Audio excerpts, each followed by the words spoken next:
ways student. Kaya importante talaga. May mga verses. Ito. Buhay ay kay Kristo. At ang mamatay ay pakinabang. Anong verse yan?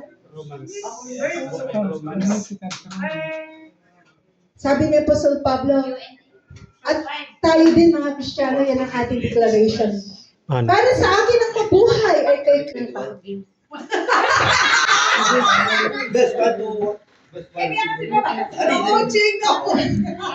Kinuustan sa'yo, no? 121. Ha? 121.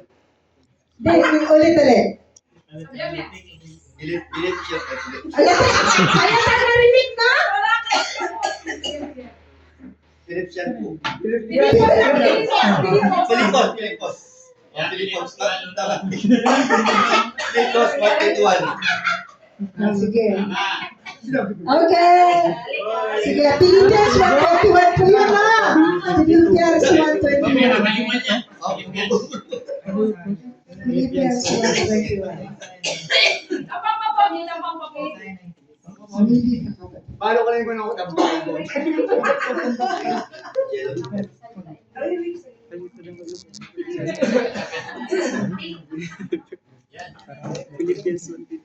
Panalo na ni Binsar. Sam, student. Sam. Agape. Nalasagot mo? Agape.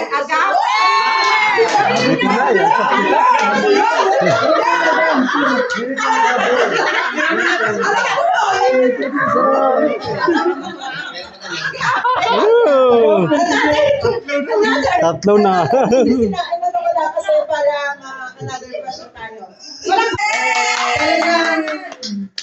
Leader of the synagogue. Sino itong leader na ito ng sinagoga na ang kanyang anak ay binuhay ni Jesus? Jairus! Jairus daughter yun, ha? Jairus daughter. Yung pang-ako natin. Lip shiner.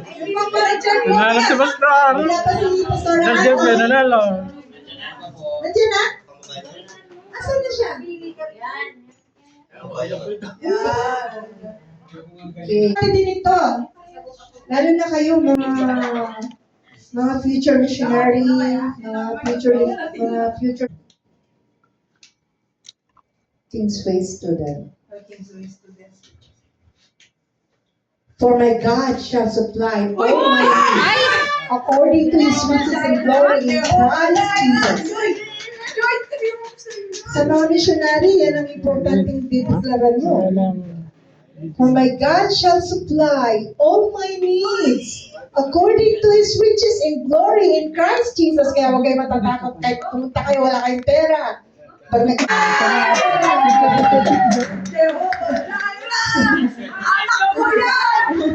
Anak ko yan! Sige, Chay, pili ka na. Ano ang teacher mo? Parang marinig ko po, 13. Which book tells us not to forget to entertain stranger, since some have thus entertained angels? Anong libro? Hebrews. Wow! Libro! Okay. Talagang pinupulterya na yan. Pinupulterya na. Okay. Ang book of Hebrew ay nagsasabi na huwag daw nating kaligtaan na mag-entertain ng mga stranger. Katulad ng sa Old Testament, yung mga angels, no? Mag-entertain na. David po sa Amen. Bye-bye. Tapos na.